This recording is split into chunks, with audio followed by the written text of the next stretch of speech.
Cinta, algoritma kosmik yang menyatukan. Di antara seluruh instrumen ilahi yang mengatur semesta, tak ada yang lebih lembut namun lebih kuat daripada cinta. Ia tidak memiliki bentuk, tidak berbunyi keras, tidak menampakkan diri dengan gemuruh, namun dialah hukum terdalam yang menahan segalanya tetap utuh. Tanpa cinta, waktu hanya hitungan kosong. Ruang menjadi dingin dan tak berarti. Energi kehilangan arah. Kesadaran menjadi beku. Karena cinta adalah getaran yang memberi makna pada segalanya. Cinta bukan sekadar perasaan. Ia adalah mekanisme ilahi yang menyusun realitas dari dalam.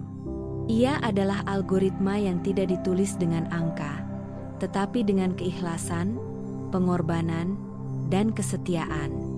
Ia bekerja tanpa diminta, hadir tanpa syarat, dan terus memberi bahkan ketika tak dimengerti.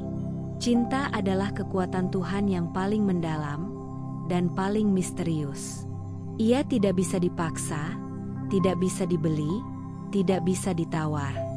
Tapi ketika hadir, ia bisa menghidupkan kembali yang nyaris mati. Segala ciptaan lahir dari cinta, dan pada akhirnya akan kembali kepadanya. Bahkan kehendak Tuhan sendiri tidak lepas dari cinta. Ia mencipta bukan karena ingin menguasai, tetapi karena ingin membagi kelimpahannya. Dalam cinta, Tuhan tidak berada di atas tahta jauh di langit.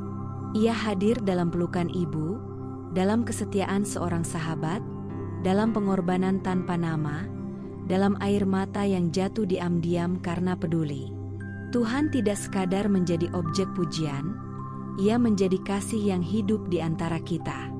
Semesta ini bergerak bukan hanya karena hukum-hukum fisika, tetapi karena keinginan untuk terhubung. Planet mengelilingi bintangnya, awan menuruti arah angin, burung mencari pasangannya. Bahkan partikel subatomik pun saling menarik satu sama lain. Ini bukan sekadar gravitasi atau medan elektromagnetik. Ini adalah refleksi dari dorongan terdalam semua eksistensi untuk bersatu. Dan dorongan itu, dalam bentuknya yang paling halus dan mulia, kita sebut sebagai cinta. Namun cinta tidak selalu lembut. Kadang ia datang dalam bentuk luka, kehilangan, atau perpisahan. Tapi di balik semua itu, cinta sedang mengajar. Ia mengingatkan bahwa kita pernah terhubung, bahwa sesuatu pernah berarti, bahwa ada hal yang patut diperjuangkan. Dan dari pengalaman itulah kesadaran kita bertumbuh, bukan menjauh dari Tuhan, tapi semakin dekat dengan kasih-Nya yang lebih luas dari pemahaman kita. Cinta juga adalah ruang paling bebas di semesta. Ia tidak memaksa, karena jika dipaksa, ia berubah menjadi ketergantungan. Ia tidak menuntut balasan, karena jika menuntut, ia berubah menjadi transaksi. Cinta adalah satu-satunya hukum yang justru menjadi lebih kuat ketika diberi tanpa syarat. Dan justru karena itu, ia mengandung paradoks yang agung. Semakin kita memberi, semakin kita penuh. Dalam tubuh manusia, cinta menjadi daya penyembuh yang paling alami. Ia memulihkan luka yang tak bisa dijangkau oleh obat. Ia mencairkan dinding beku yang telah lama menahan ketulusan. Ia membuat manusia berani kembali, meski pernah gagal. Ia memberi kekuatan untuk memaafkan, padahal tidak ada yang meminta maaf. Ia menumbuhkan harapan bahkan di tanah yang tandus. Karena cinta tidak menunggu keadaan sempurna, ia menciptakan kesempurnaan dari kekacauan. Cinta juga adalah jembatan lintas dimensi. Ia tidak dibatasi oleh ruang dan waktu. Orang yang telah pergi bisa tetap kita cintai. Masa yang telah lewat tetap bisa membawa kehangatan.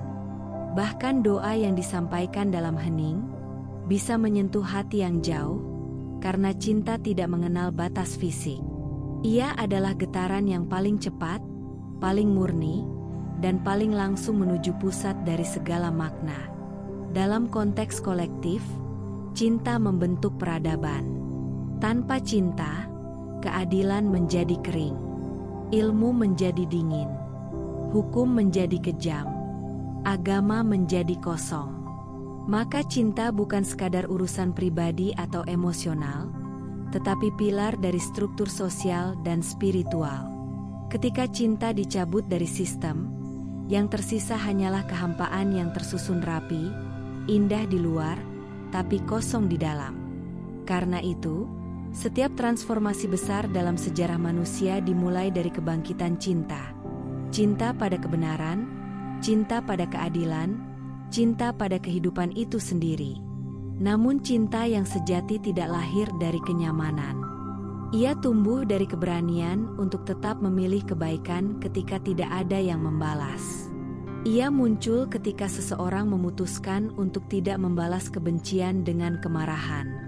Ia hidup dalam keputusan kecil sehari-hari, untuk mendengar dengan tulus, untuk memahami yang berbeda, untuk memeluk meski sedang terluka. Dan dalam setiap tindakan seperti itu, semesta menjadi lebih terang, karena cinta sedang bekerja di dalamnya. Tuhan menanamkan cinta sebagai pusat dari seluruh ciptaan agar kita tidak hanya hidup berdampingan, tetapi terhubung secara batiniah. Dan dalam keterhubungan itu, manusia menemukan identitas terdalamnya, bukan sebagai individu yang terpisah, tapi sebagai bagian dari jaringan kasih yang menyelimuti seluruh makhluk. Kita tidak lahir untuk mengalahkan satu sama lain, tetapi untuk saling menguatkan. Kita tidak diminta menjadi sempurna, tetapi untuk saling menumbuhkan. Cinta tidak selalu membuat segalanya mudah, tetapi ia membuat segalanya layak dijalani. Dan ketika manusia menyadari bahwa cinta bukan kelemahan, melainkan kekuatan paling sejati, maka ia mulai menyatu dengan kehendak ilahi yang telah bekerja sejak awal waktu. Dalam penyatuan itu, manusia tidak hanya menjadi saksi dari keindahan semesta, tetapi bagian dari keindahan itu sendiri. Karena cinta, pada hakikatnya, adalah Tuhan yang sedang hidup di dalam bentuk yang paling bisa kita pahami. Dan selama cinta masih mengalir di antara kita, Tuhan tidak pernah benar-benar jauh.